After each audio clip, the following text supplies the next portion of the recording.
Bukan tanpa bukti, Indonesia masih jauh dari resesi. Pertumbuhan ekonomi Indonesia pada kuartal 3 2022 sebesar 5,72 year-on-year. Hal ini melampaui konsensus ekonomi yang hanya memperkirakan pertumbuhan 5,6%. Kepala Badan Pusat Statistik Margo Yuwono mengatakan, realisasi ini dipengaruhi oleh beberapa faktor seperti neraca perdagangan Indonesia yang pada kuartal 3 2022 surplus 14,92 miliar dolar Amerika Serikat. Surplus neraca dagang ini ditopang oleh lonjakan ekspor batu bara, minyak kelapa sawit, dan besi, serta baja. Selain itu, mobilitas masyarakat juga semakin pulih dari pandemi COVID-19, ditandai dengan perkembangan jumlah wisatawan mancanegara yang tumbuh 10.746,2%. Margo menambahkan tren pertumbuhan ekonomi tahunan persisten selama 4 kuartal berturut sejak kuartal 4 2021. Hal ini menandakan pemulihan ekonomi terus berlanjut dan semakin menguat.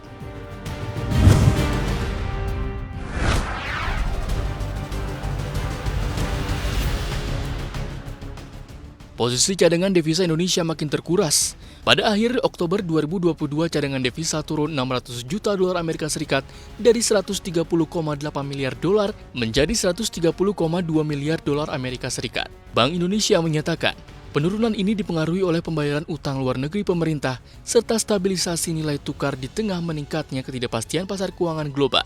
Bank Sentral menyebut posisi cadangan devisa Oktober berada di atas standar kecukupan internasional untuk membiayai 3 bulan impor. Posisi tersebut masih mampu membiayai 5,8 bulan impor atau 5,6 bulan impor disertai pembayaran utang luar negeri pemerintah.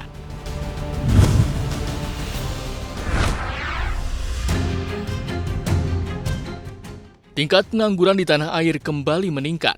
Badan Pusat Statistik melaporkan angka pengangguran Indonesia pada bulan Agustus naik menjadi 8,42 juta orang. Dari sebelumnya 8,4 juta orang pada bulan Februari. Artinya dalam 6 bulan terdapat penambahan sekitar 20.000 orang yang menganggur.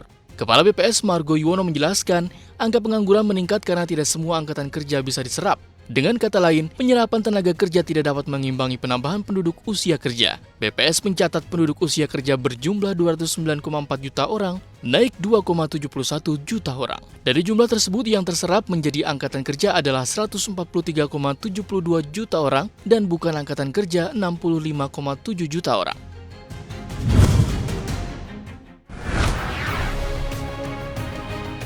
Ekspor dan impor Cina kompak terkontraksi pada Oktober 2022. Pada Oktober tahun ini, ekspor menyusut 0,3% dari periode yang sama tahun sebelumnya.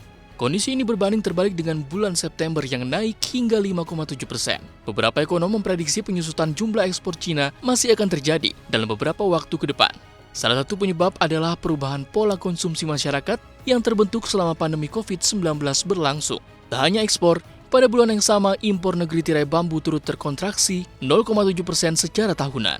Impor kedelai dan batu bara Cina terganjal oleh langkah-langkah pandemi yang ketat serta lesunya pertumbuhan sektor properti. Kondisi ini pada akhirnya mengganggu produksi domestik dalam skala yang cukup luas.